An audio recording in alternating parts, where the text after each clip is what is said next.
بسم اللہ الرحمن الرحیم وللہ علی الناس حج البیت من استطاع الیہ سبیلا۔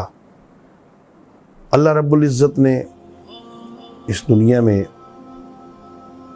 ہمیں بہت سارے احکام کا مکلف کیا ہے، بہت ساری چیزوں کو واجب قرار دیا، بہت ساری چیزوں کو حرام قرار دیا، کچھ کام کرنے کا حکم دیا، کچھ کام چھوڑنے کا حکم دیا، اور ہر کام میں اپنی مصلحت ہے۔ اس مصلحت کی بنیاد پر کسی کام کے کرنے کا حکم دیتا ہے اور کسی مفسدہ کی بنیاد پر کسی کام کو ترک کرنے کا حکم دیتا ہے۔ خالق کائنات نے جو چیزیں واجب قرار دی ہیں ان میں سے ایک حج ہے۔ حج ایک ایسا عمل ہے جو اللہ رب العزت اپنے بندوں سے چاہتا ہے، لیکن ہر بندے سے نہیں چاہتا۔ للہ علی الناس حج البیت من استطاع الیہ سبیلا۔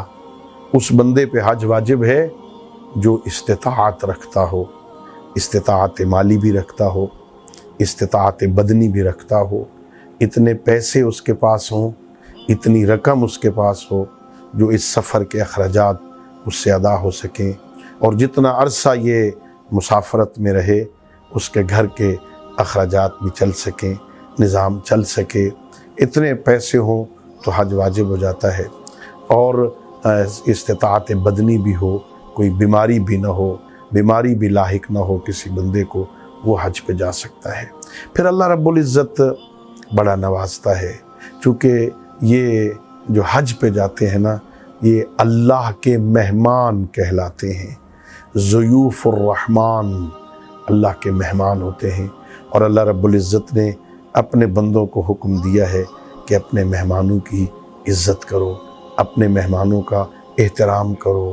اکرم الضیف ولو کان کافرا، مہمان کی عزت کرو اگرچہ وہ کافر ہی کیوں نہ ہو۔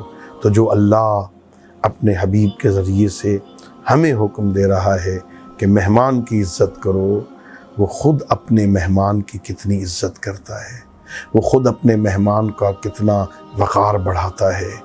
ایک عزت اس سفر میں یہ ہوتی ہے، آپ نے مشاہدہ کیا ہوگا میرے محترم سامعین و ناظرین میں، کہ جو بندہ حج پہ جانے لگتا ہے نا، اس کی تیاری ہو جاتی ہے، اعلان ہو جاتا ہے، دوستوں کو، عزیزوں کو، رشتہ داروں کو پتہ چلتا ہے کہ فلاں ہمارا عزیز حج پہ جا رہا ہے، لوگ جوک در جوک اس کی طرف آتے ہیں اور اس سے التماس دعا کرتے ہیں۔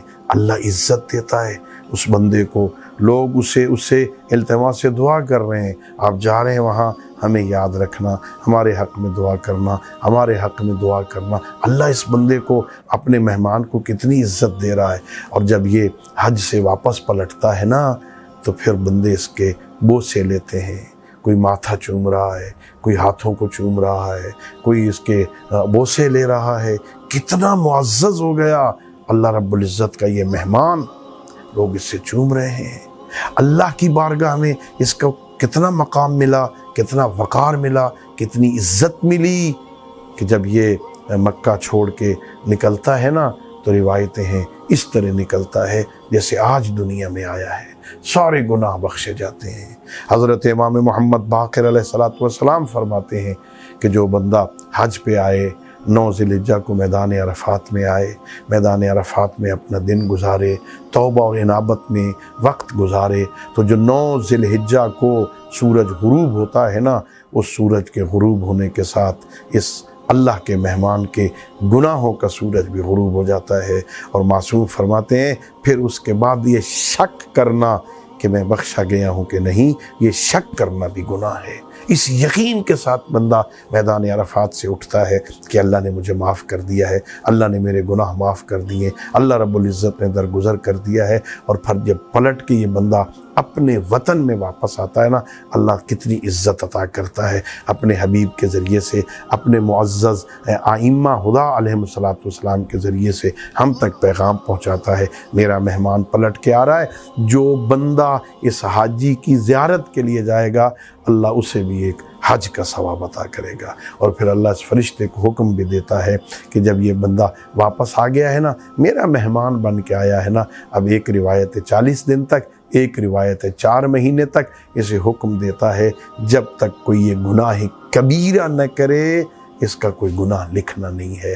اللہ رب العزت ہمیں، آپ کو، سب کو اپنے گھر کی زیارت کی توفیق عطا فرمائے، ہمیں مدینہ کی زیارت کی توفیق عطا فرمائے، سید الانبیاء کی زیارت، ائمہ بقی کی زیارت کی توفیق عطا فرمائے۔ وآخر دعوانا ان الحمد للہ رب العالمین۔ لبیک اللہم لبیک۔